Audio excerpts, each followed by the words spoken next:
how do you overcome fear and fearing, failure, like all that stuff that holds people back. And then how does that relate into your life? And you said something, I'm probably not going to do it justice, but you can set yourself up so that you never fail. You always succeed. And the way that you do that is that you set a standard for yourself and you live up to that standard honestly and truthfully. Now, you may not win the race, but you will finish the race if your standard is to run it and finish it. And so what happens is that people think in life, oh, well, I got to win. And if I don't win, I failed. Well, no, you didn't fail. You failed when you quit. Right. And it was that difference of like, if you don't quit, you're not failing. And I was like, and I don't know if I'm explaining it right, but in my mind, I was like, wow. So anything you want to do in your life, as long as you set that standard of not quitting and you don't, you're not failing.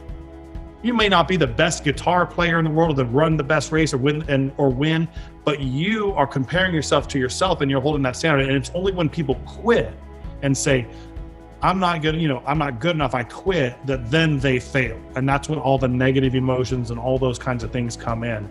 And I think you gave an example of running one of these ultra marathons, and it's like I don't know what it was, 100-mile race or whatever. And you knew like 2 hours in of this massive 40-hour race or whatever it was, you knew you weren't going to win, but you ran it anyway.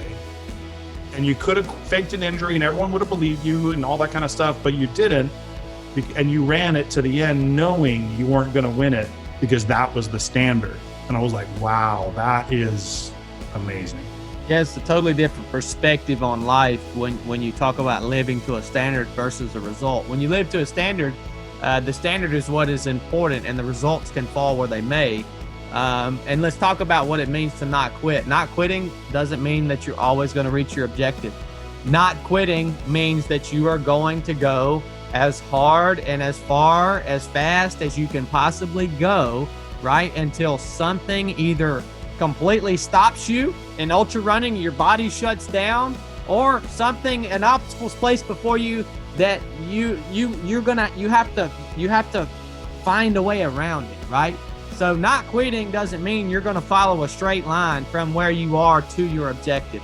And you have to be honest. You can't judge other people, even in ultra running. If somebody bows out of a race, they have to judge themselves. You are your own judge when it comes to not quitting, because only you know if that's as far as you could possibly go.